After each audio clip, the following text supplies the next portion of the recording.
Hello दोस्तों, स्वागत है आपका प्रियंका लर्निंग क्लासेज में। 67वें बीपीएससी, बिहार एसएससी, बिहार दरोगा, सीडीपीओ, जेपीएससी इन सभी एग्जाम को ध्यान में रखते हुए क्राउन पब्लिकेशन की एंशिएंट हिस्ट्री की सीरीज चलाई जा रही है ताकि आपका एग्जाम में कोई क्वेश्चन यहाँ से आए तो ना छूटे। तो चलिए हम लोग देखते हैं एंशिएंट हिस्ट्री के फैक्ट को। आज का टॉपिक है गुप्तोत्तर काल। काफ़ी इंपॉर्टेंट टॉपिक है, यहाँ से क्वेश्चन एग्जाम में बनता है। तो चलिए हम लोग देखते हैं इस रिलेटेड फैक्ट को। तो पहला फैक्ट है, 6ठी शताब्दी के मध्य तक गुप्त साम्राज्य पूर्णतः विभक्त हो गया और उत्तर भारत फिर अनेक राज्यों में बट गया।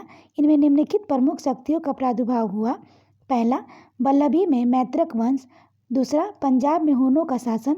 तीसरा, कन्नौज में मौखरी वंश। चौथा, मालवा के यशोवर्मन। नेक्स्ट हम लोग देखते हैं वर्धन राजवंश, पुष्पभूति वंश। पुष्पभूति यह इस वंश का संस्थापक था। इसे थानेश्वर, हरियाणा का अंबाला जिला में इस वंश का स्थापना की। प्रभाकर वर्धन यह वर्धन वंश की शक्ति और प्रतिष्ठा का संस्थापक था। प्रभाकर वर्धन की पत्नी यशोमती से 2 पुत्र राजवर्धन और हर्षवर्धन तथा एक कन्या राजश्री उत्पन्न हुई।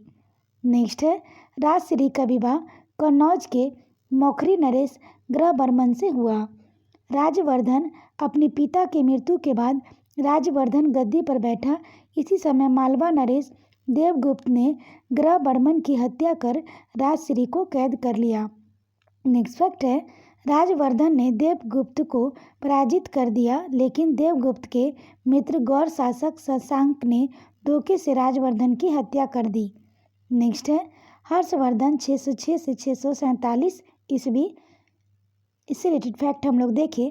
हर्षवर्धन वर्धन वंश का शक्तिशाली व यशस्वी सम्राट था। मात्र 16 वर्ष की आयु में यह विकट परिस्थितियों में गद्दी पर बैठा। वह अपने को राजपुत्र कहता था तथा स्वयं को अपना नाम शिलादित्य रखा।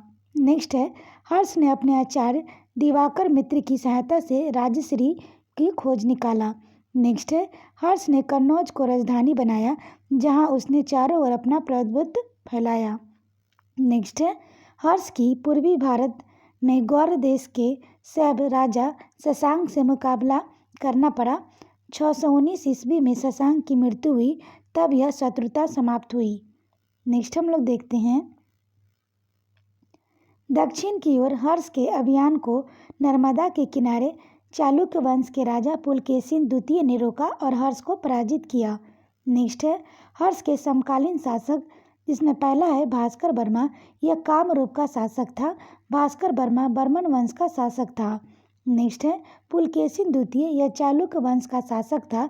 उसकी राजधानी कर्नाटक के आधुनिक बीजापुर जिले में बदामी में थी। नेक्स्ट है, गौर नरेश शशांक, इसकी राजधानी कर्ण सुवर्ण थी। यह कट्टर शैव शासक था जिसने बोधि वृक्ष कटवा दिया था। नेक्स्ट है, ध्रुवसेन द्वितीय, यह वल्लभी गुजरात का शासक था। इसे हर्ष ने पराजित किया। बाद में हर्ष ने अपनी पुत्री की शादी इससे कर दी थी। नेक्स्ट है, ह्वेनसांग 629 से 645 ईस्वी। चीनी यात्री ह्वेनसांग हर्ष के शासनकाल में भारत आया। वह नालंदा महाविहार बौद्ध विश्वविद्यालय में पढ़ने के लिए तथा बौद्ध ग्रंथ एकत्रित करने के उद्देश्य से भारत आया था। नेक्स्ट है, ह्वेनसांग ने शूद्रों को कृषक कहा था। ह्वेनसांग को यात्रियों का राजकुमार, नीति पंडित, वर्तमान शाक्यमुनि कहा गया है। नेक्स्ट है, हर्ष ने बौद्ध धर्म की महायान शाखा को अपना संरक्षण प्रदान किया। नेक्स्ट है, कर। हर्ष काल से 3 प्रकार के करों की जानकारी प्राप्त होती है। पहला, हिरण्यक नगद कर। दूसरा भाग कृषि उपज का 1/10 भाग। बलि, इसके बारे में पर्याप्त जानकारी प्राप्त नहीं है। साहित्य के बारे में देखें तो हर्ष के दरबार में अनेक विद्वानों का निवास स्थान था। बाणभट्ट, मयूर, मातंग, दीवार। बाणभट्ट हर्ष का दरबारी कवि था जिसने हर्षचरित कादम्बनी की रचना की। मयूर ने सूर्य शतक की रचना की। हर्ष ने स्वयं 3 नाटक, प्रियदर्शिका, रत्नावली और नागानंद की रचना की। नेक्स्ट हम लोग देखते हैं प्रयाग के महामोक्ष परिषद। हर्ष प्रयाग में प्रत्येक 5वें वर्ष में महामोक्ष परिषद की आयोजन करवाता था।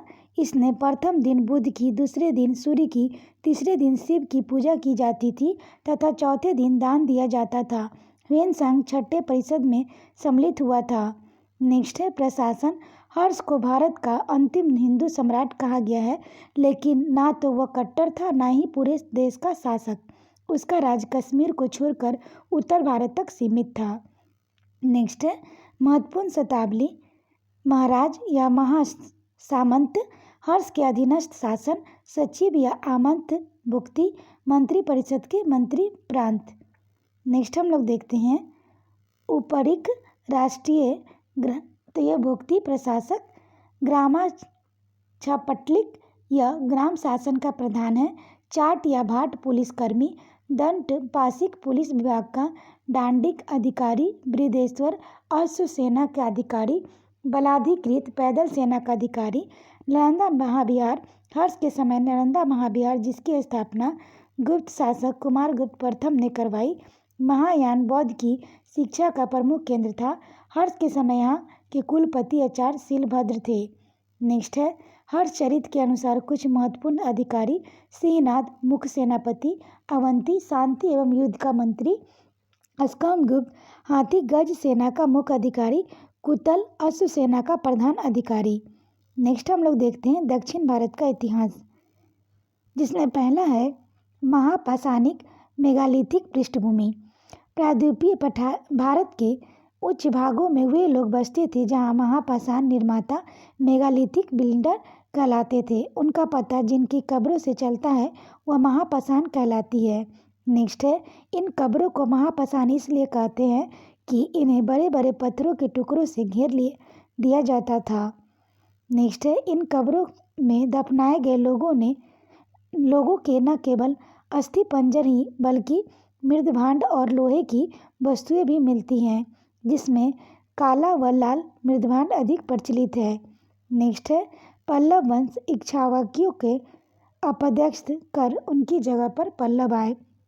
पल्लव का अर्थ है लता। यह शब्द टोडाई का रूपांतर है जो लता की ही वाचक है। संभवतः पल्लवों को स्थानीय जनजाति थी जिसने टोडाई नाडु अर्थात लताओं के देश में अपनी सत्ता स्थापित की। पल्लवों ने अपनी राजधानी कांची आधुनिक कांचीपुरम में बनाई। नेक्स्ट हम लोग देखते हैं प्रमुख पल्लव शासक बप्पदेव यह पल्लव वंश का संस्थापक था। सिंह विष्णु इसे पहला महत्वपूर्ण पल्लव राजा माना जाता है। पुरातात्विक स्रोतों से पता चलता है कि वे वैष्णव थे। नेक्स्ट है किरातुर्जुनीयम तथा 10 कुमार चरित्रम के लेखक भारवी सिंह विष्णु के दरबार में रहते थे। महेंद्र बर्मन फर्स्ट पल्लव वंश का उत्कर्ष महेंद्र बर्मन प्रथम के शासनारोहण के साथ शुरू हुआ। नेक्स्ट है इसके शासन काल में पल्लव और चालुक्यों के बीच लंबा संघर्ष हुआ। पुलकेशिन द्वितीय ने इसे पराजित किया।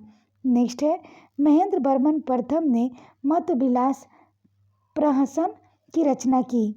नेक्स्ट है वास्तुकला के क्षेत्र में उन्हें मंडप शैली महेंद्र शैली को प्रारंभ किया। नेक्स्ट है प्रारंभ में वह जैन मतानुयायी था किंतु नयनार संत अम्पार से प्रभावित होकर उसने शैव धर्म को अपनाया। नेक्स्ट हम लोग देखते हैं नरसिंह वर्मन प्रथम यह महान पल्लव शासक था जिसने पुलकेशिन द्वितीय की हत्या कर बादामी पर अधिकार कर लिया। अतः उसे वातापीठ कोडा व तापी को जीतने वाला उपाधि धारण की। नेक्स्ट है उसने मामूलकपुरम नामक नगर बसाया। ह्वेन-सांगनेसी के शासनकाल में कांची की यात्रा की थी। नरसिंह वर्मन द्वितीय इसका शासनकाल शांति समृद्धि तथा मंदिरों के निर्माण का काल था। दंडिन नामक विद्वान इन्हीं के दरबार में रहता था। इसके कांची के कैलाशनाथ मंदिर का निर्माण करवाया। नेक्स्ट है नंदी वर्मन द्वितीय यह वैष्णव धर्मानुयायी था। इसने राष्ट्रकूट शासक दंतीदुर की पुत्री रेवा से शादी की। अपराजित यह पल्लवों का अंतिम महत्वपूर्ण शासक था। चोल शासक आदित्य चोल ने अपराजित पल्लव पर आक्रमण कर पल्लव राज पर अधिकार कर लिया। नेक्स्ट हम लोग देखते हैं कला एवं वास्तुकला के क्षेत्र में पल्लवों का योगदान। द्रविड़ शैली पल्लवों के नेतृत्व में वास्तुकला की द्रविड़ शैली का विकास 4 चरणों में हुआ। महेंद्र शैली या मंडप शैली उदाहरण शिलाकृति मंडोक्ता मंदिर एवं उंडावल्ली का अनंतेश्वर मंदिर। नरसिंह शैली मल्ल या महामल्ल शैली इसके रथ या एक शिलाखंडीय एकाश्म मंदिर हैं जो मामल्लपुरम में पाए जाते हैं। यह सब पैगोडा के नाम से जाने जाते हैं किंतु वास्तव में 8 हैं। धर्मराज अर्जुन भीम, सहदेव, द्रौपदी, गणेश, पिदारी एवं वालायान कुटिय। नेक्स्ट है राज सिंह शैली। इस शैली का प्रयोग नरसिंह वर्मन द्वितीय ने किया। उदाहरण महाबलीपुरम का तट ईश्वर तथा मुकुंद मंदिर, कांची का कैलाशनाथ मंदिर, इतावेश्वर मंदिर। नेक्स्ट है नंदी बर्मन शैली।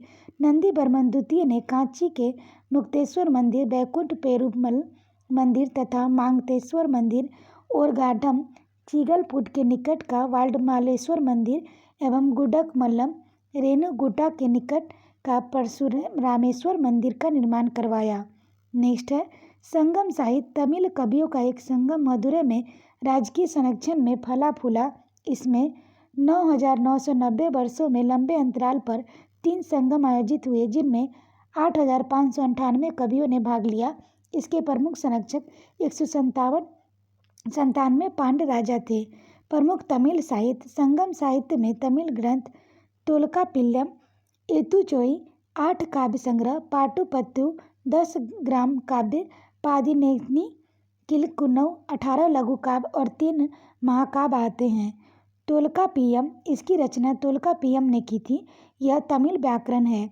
महाकाव्य के बारे में देखें तो शिल्पादिकरम, रत्नजरित, नूपुर। इसका लेखक इलंगो, चोल शासक करिकाल का पौत्र था।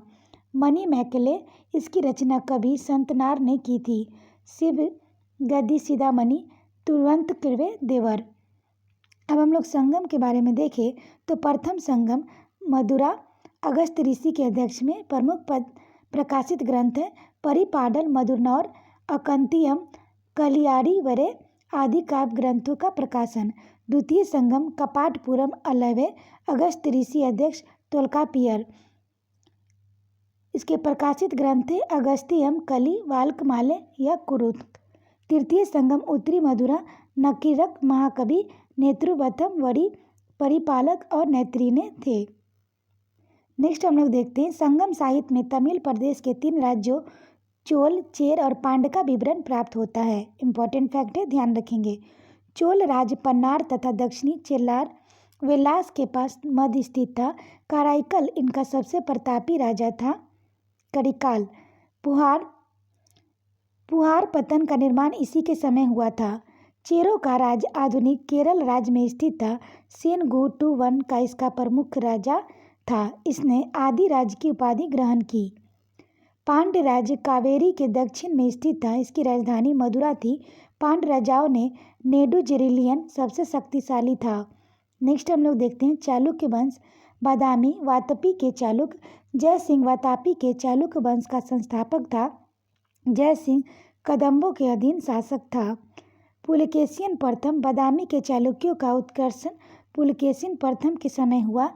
उसने बीजापुर के निकट वातापी या बादामी को अपने राजधानी बनाई थी। तृतीय वर्मन प्रथम, इसने कदम्बों को नष्ट कर दिया और गोवा पर अधिकार किया। पुलकेशिन द्वितीय 609 से 642 ईस्वी यह इस वंश का महान शासक था, जिसने हर्ष के विजय अभियान का नर्मदा नदी के तट पर रोका था। उसने जैन माता न्यायो रविकृति से एहोल अभिलेख लिखवाया, जिसकी भाषा संस्कृत एवं लिपि ब्राह्मी है। कृति वर्मन द्वितीय इस वंश का अंतिम शासक था, जिसे राष्ट्रकूट शासक दंतीदुर्ग ने पराजित कर अपनी सत्ता में स्थापना की। नेक्स्ट है चालुक्य का योगदान देखें। चालुक्य ने वास्तुकला के क्षेत्र में दक्कन या बेसर शैली, दक्षिण शैली या नागर शैली का मिश्रण का विकास हुआ। नेक्स्ट हम लोग देखते हैं एहोल। एहोल को मंदिरों का शहर कहा जाता है। यहाँ 70 मंदिरों का साक्ष्य मिला है, जिसमें 4 दर्शनीय हैं। लाड खान मंदिर, हंसी मल्ली गुड्डी मंदिर, दुर्गा मंदिर, मेगुलती का जैन मंदिर, बादामी का मेलागिती शिवालय। पट्टदकल के बारे में देखें तो पापनाथ मंदिर, विरूपाक्ष मंदिर इसे विक्रमादित्य द्वितीय की रानी लोक महादेवी ने बनवाया था। त्रिलोकेश्वर महादेव मंदिर इसे विक्रमादित्य द्वितीय की दूसरी रानी त्रिलोक महादेवी ने बनवाया था। बेगी का चालुक्य पुलकेशिन द्वितीय ने आंध्र को जीतकर अपने भाई विष्णुवर्धन को दिया, जिसने बेगी के चालुक्य वंश की स्थापना की। इस वंश के अन्य महत्वपूर्ण शासक थे विजयादित्य, विष्णुवर्धन चतुर्थ, विजयादित्य द्वितीय, विजयादित्य तृतीय, गुणक भीम प्रथम। कल्याणी के चालुक्य इस वंश की स्थापना तैलप द्वितीय ने की थी। इसने राष्ट्रकूट राजा कर्क द्वितीय को मारकर इस वंश की स्थापना की। तैलप द्वितीय की राजधानी मानखेड़ थी। सोमेश्वर द्वितीय अपनी राजधानी मानखेड़ से कल्याणी ले गया। नेक्स्ट है विक्रमादित्य 6 इस वंश का एक महान शासक था। विक्रमादेव चरित्र के लेखक बिल्हन तथा मिताक्षरा के लेखक विज्ञानेश्वर को उसका प्रशय मिला हुआ था। नेक्स्ट है सोमेश्वर तृतीय के काल में चालुक्य राज्य बिखरने लगा। इसने अभिलाक्षी, तत्पर, चिंतामणि, मानेश्वरलाल, विश्वकोश की रचना की। इसके कारण इसे समग्र भी कहा जाता है। आशा करते हैं आपको ये वीडियो पसंद आया होगा। वीडियो पसंद आए तो इसे लाइक करें, शेयर करें, साथ ही चैनल को सब्सक्राइब करें और वीडियो को 1-2 बार सुन ले ताकि आपका रिवीजन हो जाए। यहाँ से कोई क्वेश्चन एग्जाम में आए तो ना छूटे। तो आज के लिए इतना ही दोस्तों, फिर मिलते हैं नेक्स्ट वीडियो में। Thank you.